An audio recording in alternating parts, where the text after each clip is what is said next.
Accutron Watches presents. From New York City, this is the Accutron Show, a time travel through American culture with your hosts, Bill McCuddy, Scott Alexander, and David Graver. Visit AccutronWatch.com and discover the brand that has made American history with an all-new proprietary next-generation electrostatic energy movement. Accutron. It's not a timepiece, it's a conversation piece. There is no big success if that dream, that passion, you make it an obsession, and that obsession takes you to discipline many years.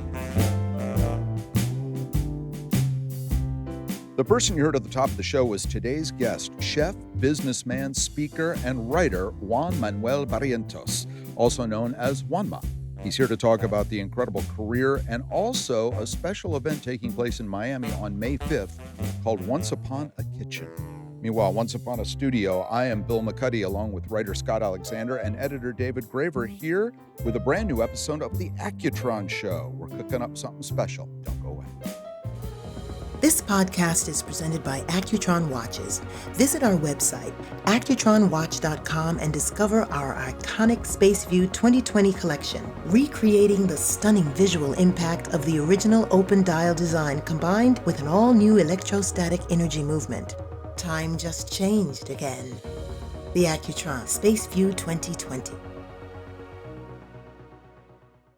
Scott Alexander, what's the best thing you cook? What's your best? I have to say, the thing I taught my kids to cook was the easiest, best thing. The best bang for the buck is a roast chicken.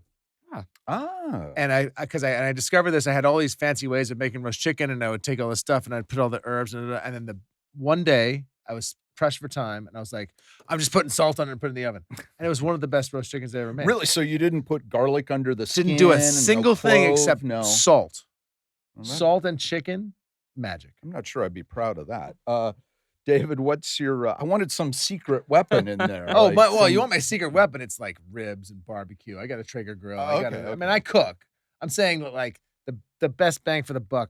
There's still nothing Roasting that beats chicken. a roast chicken. Okay, Graver, what do you say? Well, I eat out for a living. That is part of my job. So I'm at restaurants Cooking maybe is not my forte. 6 to 7 days a week.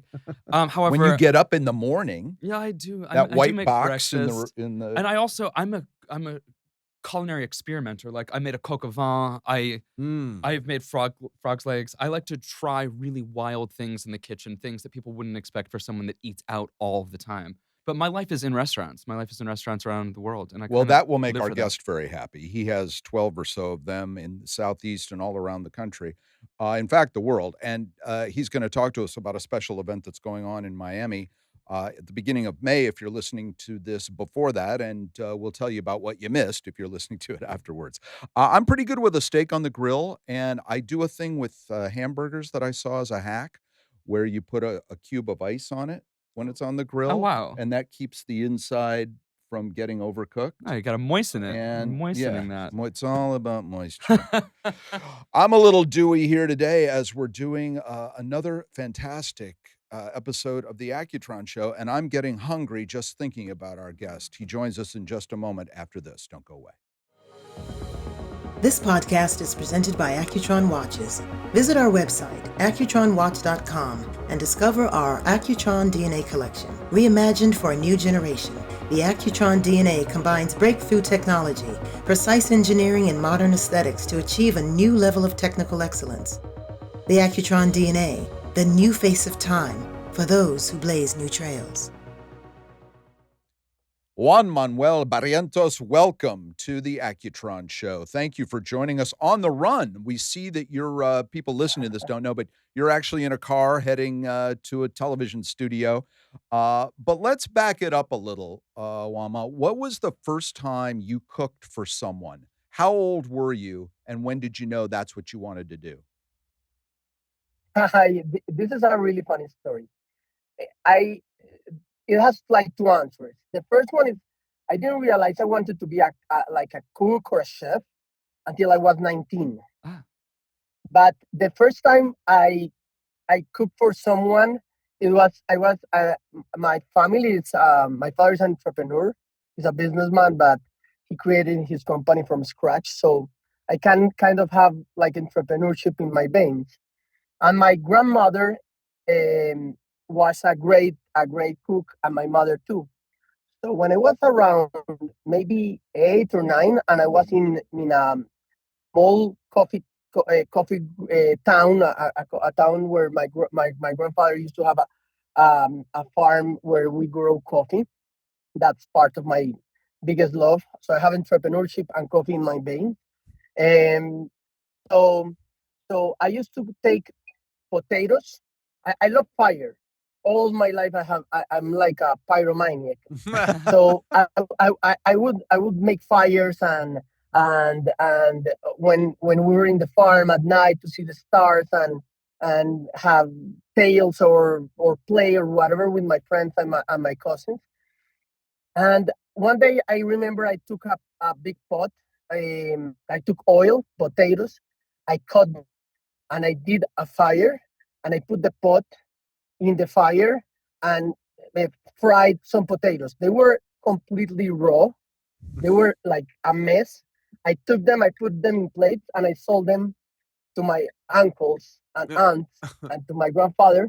They were awful. They didn't eat it at all. But it was the first time I cooked for somebody and I sold as a business. So it's a good memory I have.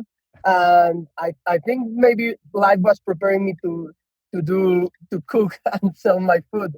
So that was like when I was like around 8 or 9, back in Fredonia, the town where my grandfather is from.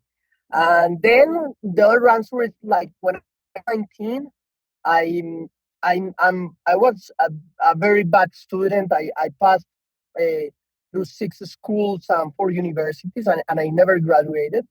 Even I was kicked out of cooking school also. Oh, But I loved cooking and I loved working. My father is very hard worker, so I went to his business since I was 12. So I have that in my veins.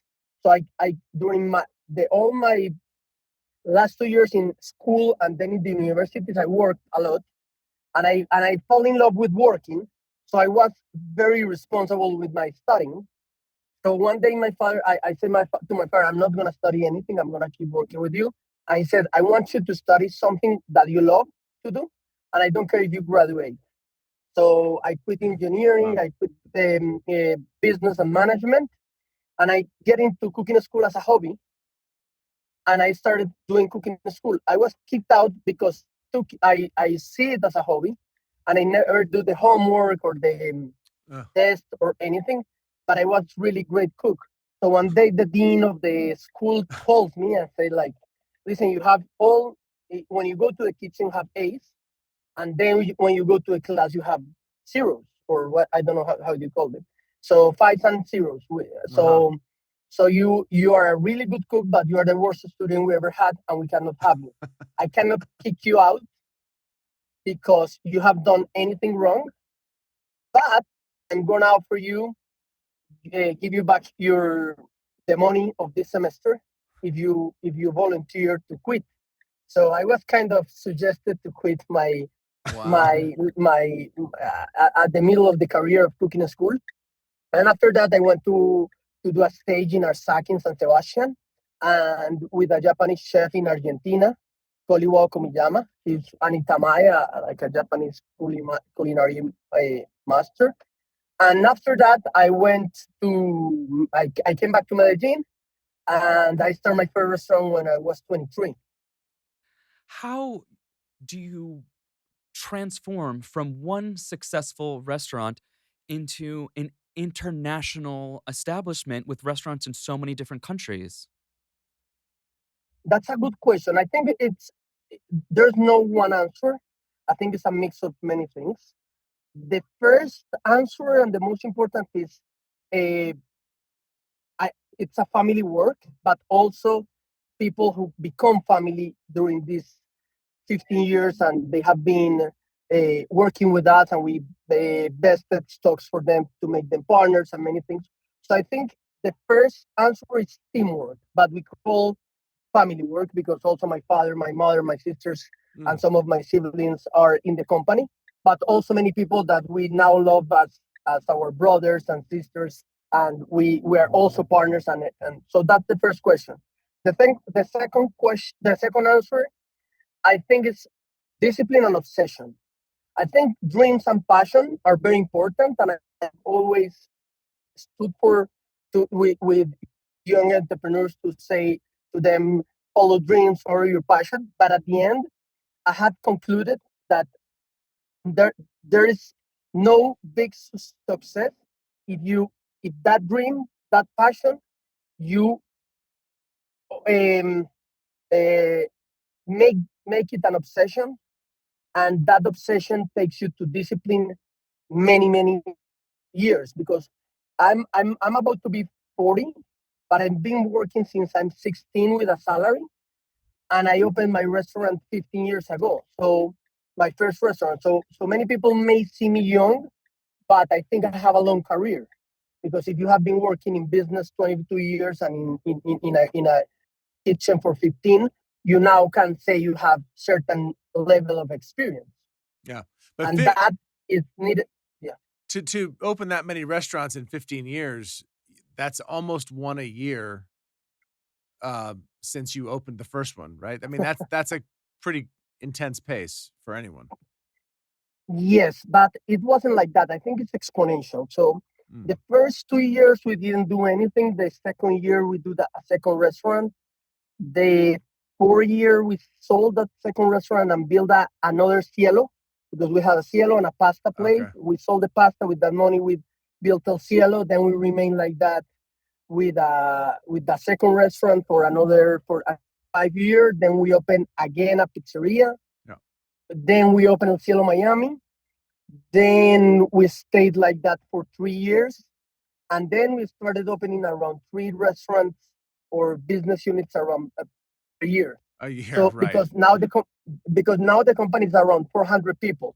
Oh, So right now it's not only me, because it's a teamwork, and I always say that all the applauses or the congratulations are not for me, are for the whole team, because behind me it's extraordinary people. And another thing that I always been, I think, my most smart move in my life, it's understanding that I have to surround people smarter or more talented than me, and it does help. And make them believe in my dream. Is coffee still a big part of I the restaurant? It's gonna become even bigger, because we are about to get the US market with a Cielo coffee. In the between the second and third quarter of this year, we are coming with chocolate bars from Colombia, and special coffees that we have been buying in auctions in Colombia. The best coffees that are being taken to Japan, like from $50 to $200 a pound. Oh wow! And we have been betting in that auctions, and we already have like 1,000 pounds in coffee that we're gonna get to the American market. That's not going to go to the Asian market. That now is the one with a street value of $2.5 million. Hey, Juanma, let's back up a second for people who don't know your restaurants and your work. We were talking at the top of the show about what we're good at. Scott likes a good roasted chicken. Fancy Boy here likes coq au vin, and has made some other things we won't go into. And I'm a steak guy. What do you consider your signature dish, or what would somebody coming to some of your restaurants, whether in Miami or Washington, D.C. or anywhere in the world, what's the thing you're proudest of? I think the thing that stands my cuisine, and also El Cielo, it's leveling up Colombian traditional cuisine into fine dining through creativity. So what we do is we take inspiration from dishes, preparations, traditions, landscapes, stories, and ingredients from Colombia, and we bring it to a table and to an experience in fine dining.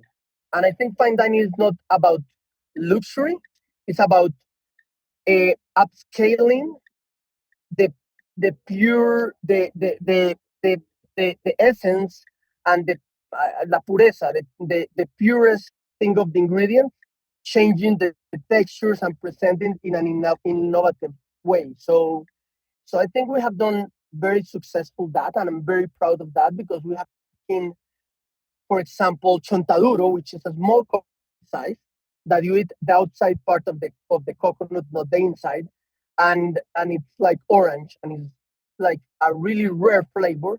And we, for example, create a small donut with a pastry cream of chontaduro, and we put sea urchin from Hokkaido inside. So we are mixing like some international flavors with Colombian flavors and upscale them into fine dining.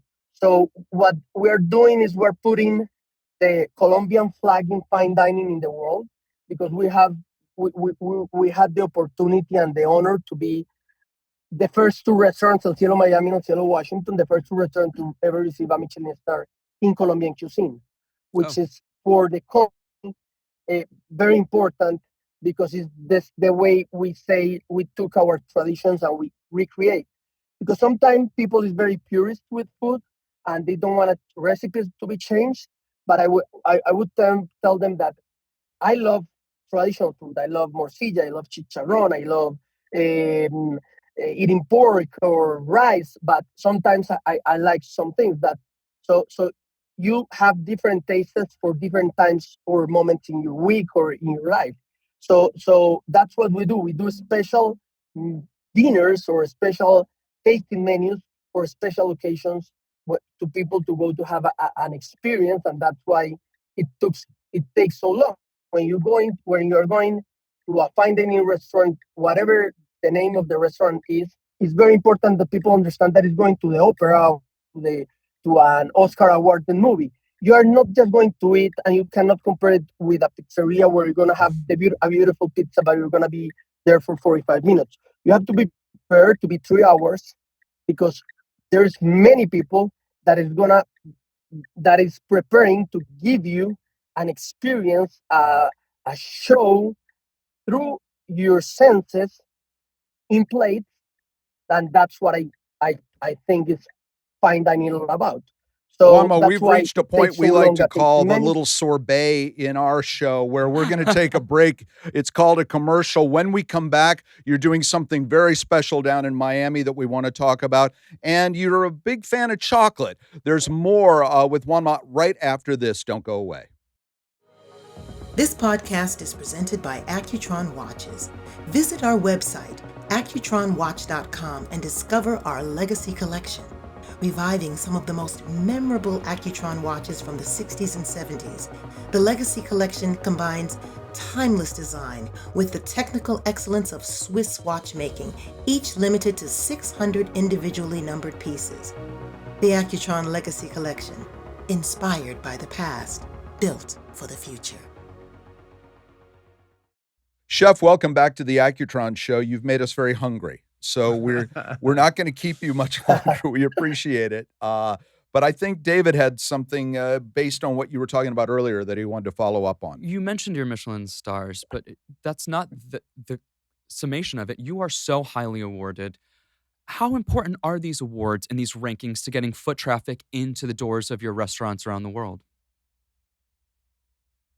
That's a really good question. I think there. So I so my first answer to my team, because one day when we were gonna receive them, they call us and they invite us to the gala. So we supposed that we were gonna receive it.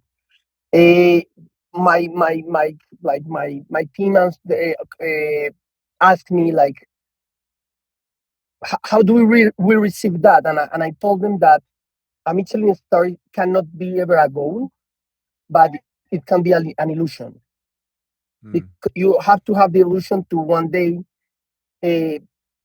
receive it, not because just because many professional people that you don't know, because that's one of the beautiful things about the Michelin stars is that you don't know the food critics. They are not calling you to ask you for free dinners because the part of their transparency is there are people that pay their bills. So many people that is professional in a 100-year guide is going, and you don't know they are the judges or the inspectors, and they are sitting in more than 300 restaurants per year, because you have to be, and to be an inspector, you have to eat 300 restaurants per year and show that you have done it. So when people that really understand food in all levels, because they eat in all kind of restaurants, not that the luxury ones, but street ones and everything, and they are traveling around the world, they they all together vote, and they don't know even between them, and you get the start. You understand that many professional people, it's doing a recognition to you and your work as an excellent work. So that's very good for your heart, and it's very rewarding. But I always tell them this is like an illusion that came true. The goal has always to be to stall a smile from the client at the end of the meal. Because if you steal a smile at the end of a meal, that client is going to come back and is going to recommend you. That's where the purpose is, because you have a restaurant to have a business, to have jobs, to maintain your investment, to earn money, to maintain the life of your business, so you can show more, so you can show more your cuisine. So the business itself, and being business successful in food, but also in financial terms, is very important for you to live long in this hospitality industry. So I think the goal, it's always to have happy clients at the end of the night. That's the premium goal. But having these awards is like illusions that are very beautiful and became true. And they are also very important because many people follow those professional critics and say, okay, these professional critics have this criteria, and they are gonna say that this restaurant have this prize or this award, whatever the award is.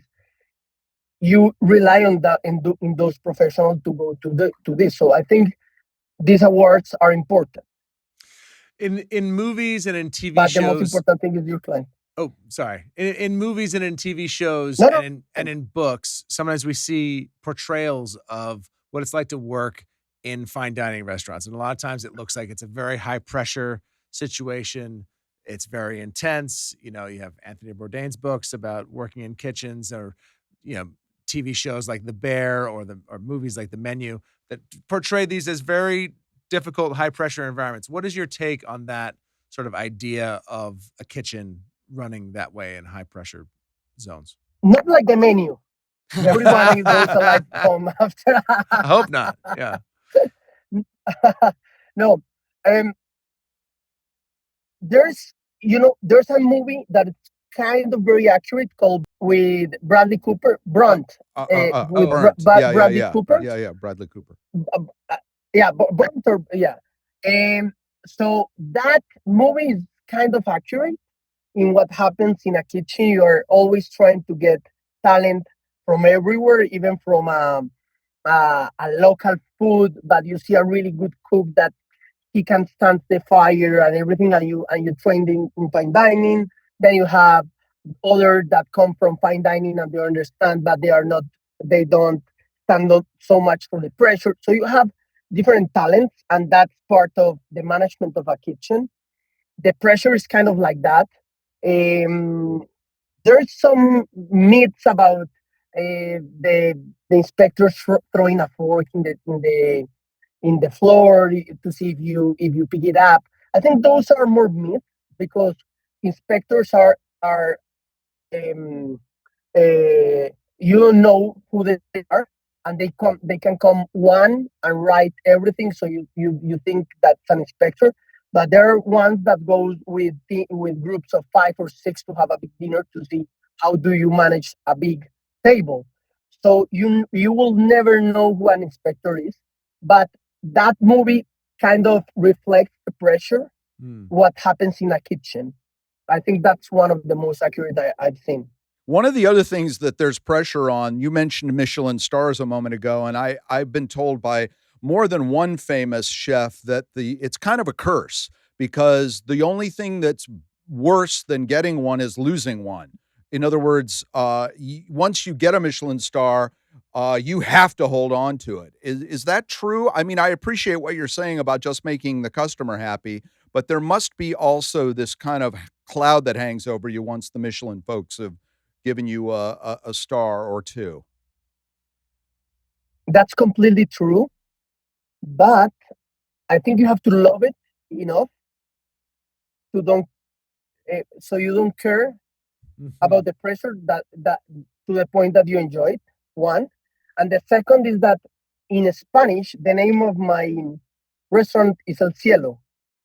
So the first time we opened, and they told me, "Why are you calling your restaurant Elcielo?" I said, "Because every night I have to be so disciplined that people feel at El Cielo, like in heaven or in the sky.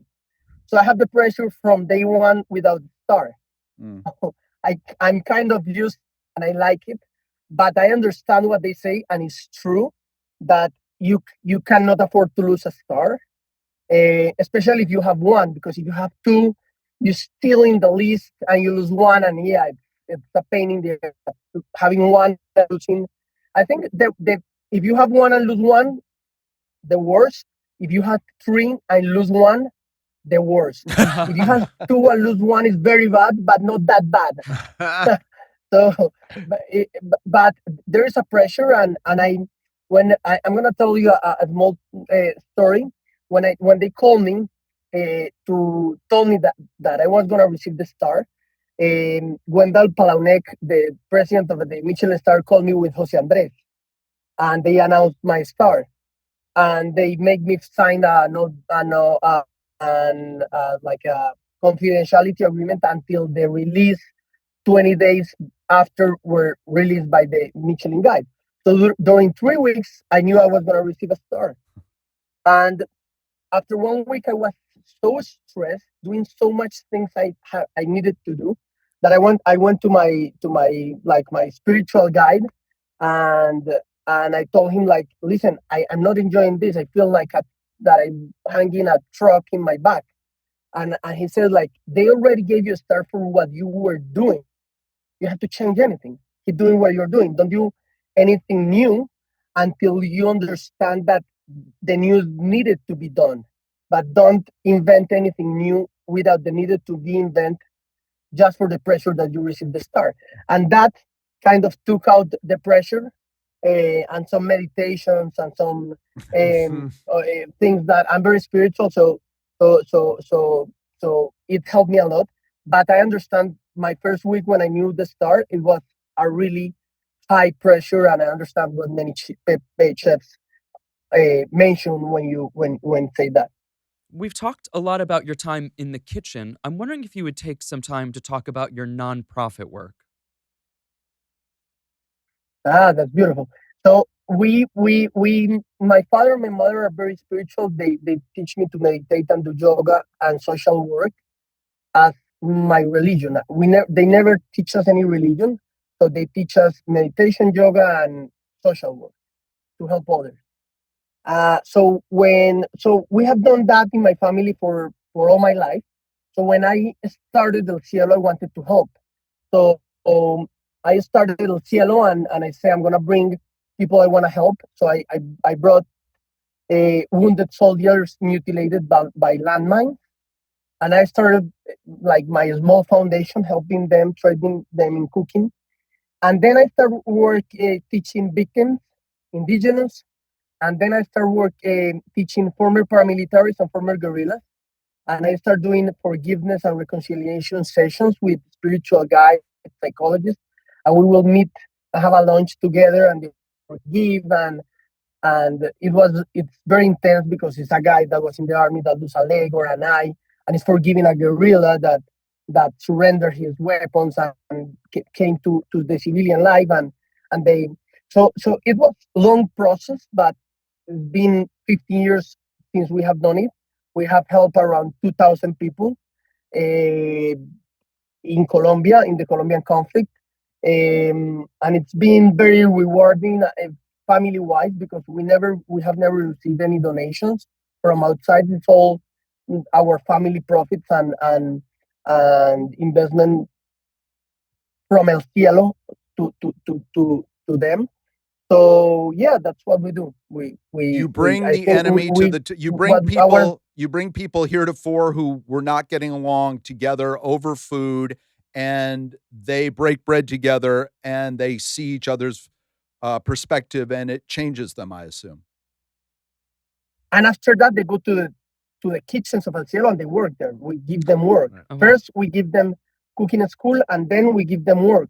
So if you go to our kitchens in Colombia, you will find everyone in white in chef's coats.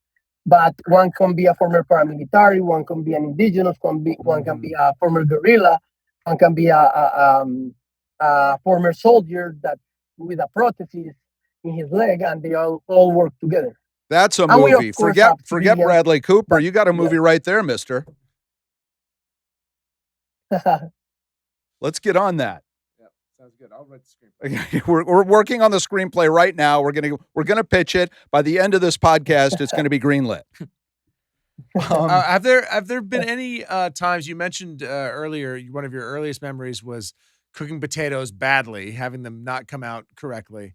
Have there been any other mistakes that have come up in the kitchen that have actually worked out, that have been surprising or happy accidents? So, just to defend myself of that bad cooking, then when I became a chef, I understand that wasn't bad potato, but a bad way of cooking potatoes. It was the first cook. So to do good French fries, you have to cook them twice. Right. One in low heat oil, and the second one in high heat. And I just did the first. So I will do this. I just did the good, but the first cook.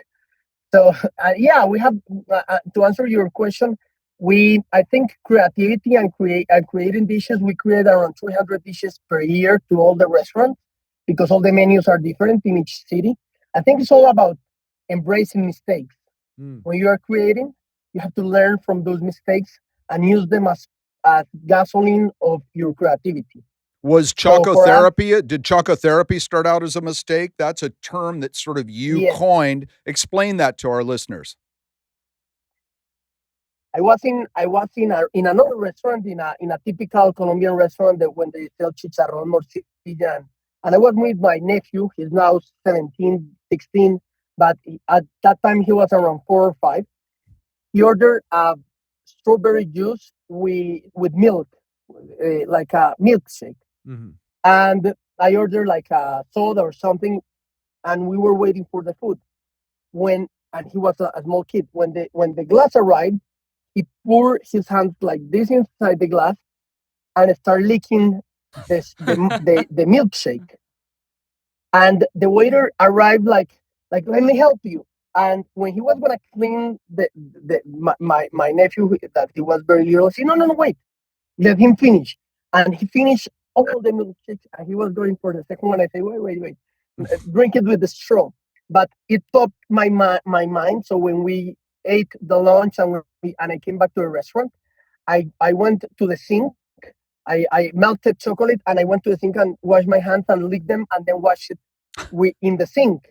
And it was completely good, and they were like moisturized and it hydrated with the chocolate grease and everything.